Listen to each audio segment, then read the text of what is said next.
More often than not, it was somebody on the piano or on the organ and a microphone and people getting up. It was the early karaoke. People just used to get up and warble away and sing the heart out. But the Clewes Hotel is a whole new interview in itself, because it was frequented in the main by, if I was being polite, would be ladies of the night or professional ladies. Merchant seamen, obviously from the docks, from all parts of the world, but knew exactly where to go when in Salford. And long distance lorry drivers.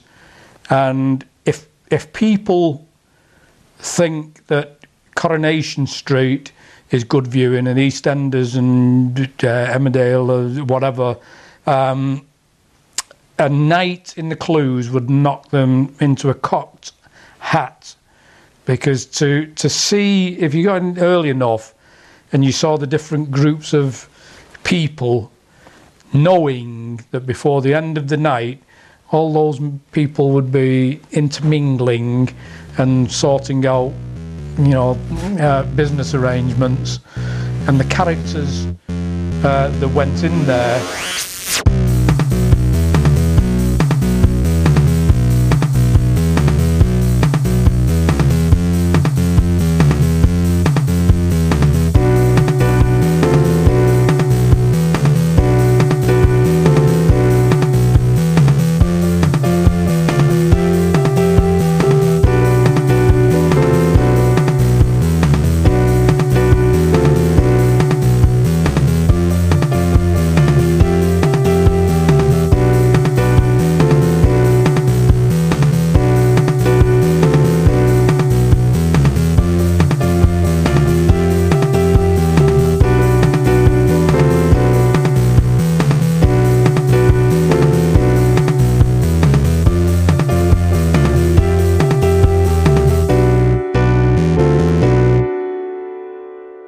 One of the regulars that was in the Clewes virtually every night, I cannot remember her name. I know my brother would remember her name, but she was actually a dwarf, and she was probably no more than 3 foot 3, 3 foot 4, or a metre, yeah, in new money.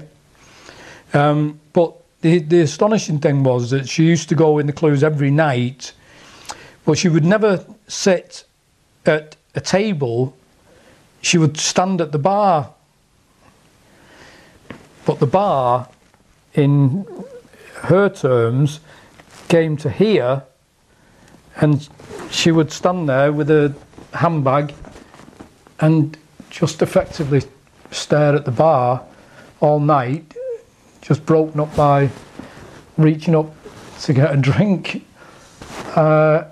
And I'd say, you know, I didn't find it cruel. I just found it very, very strange, you know, that she didn't just take a seat at a table, that she chose to stand and look at this bar that was, you know, 2 or 3 inches above her head.